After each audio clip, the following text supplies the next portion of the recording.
Perlu juga diingat bahwa ketidakstabilan kerajaan berpunca daripada langkah Sheraton dan diikuti oleh perpecahan dalaman dalam Kerajaan Perikatan Nasional itu sendiri.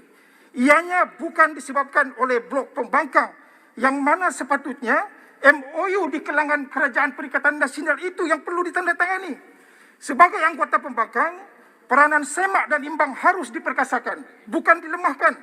Sebarang perjanjian berkemungkinan akan mengikat kebebasan kami untuk mempersoalkan dasar dan pelaksanaan yang dibuat oleh kerajaan. Sebagai contoh, Datuk Yang Dipertua, menyentuh mengenai pemberkasan plan COVID. Tambahan dana sebanyak 110 bilion. Jika ianya untuk kepentingan rakyat, yang mana kita semua tahu amat terkesan, takkan kita selaku wakil rakyat tidak memberikan sokongan. Namun jauh lebih penting daripada itu juga, sebagai memenuhi proses semak dan imbang, kita perlu juga tahu bagaimana uang itu akan dibelanjakan.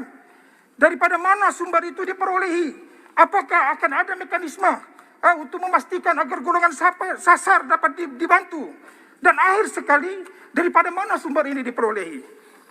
Perlu Dewan ini dimaklumkan juga bahawa dalam tempoh 2 tahun Kerajaan Perikatan Nasional memerintah, sebanyak lebih 530 bilion telah dibelanjakan melalui pakej-pakej rancangan, di mana kita sebagai ahli Parlimen Pembangkang sebelum ini bersetuju bahwa hasil dan impaknya kepada rakyat dan negara masih belum kelihatan.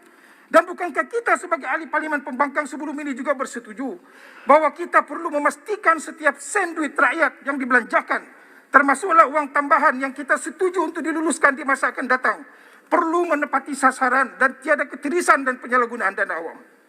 Bukankah agak melucukan bagi kita diminta untuk setuju dahulu, cek kemudian, dan jika tidak menepati cita rasa, kita tarik MOU itu. Sebelum ini juga, kita sering mengatakan bahwa Kerajaan Perikatan Nasional ada kerajaan tebuk atap, kerajaan pintu belakang, dan rakyat bertanya, adakah dengan MOU ini secara tidak langsung kita mengiktiraf akan kewujudan kerajaan yang merampas mandat rakyat ini. Persoalan sumpah inilah yang mengakibatkan rakyat di luar sana keliru akan tindak tanduk kita sebagai pemimpin.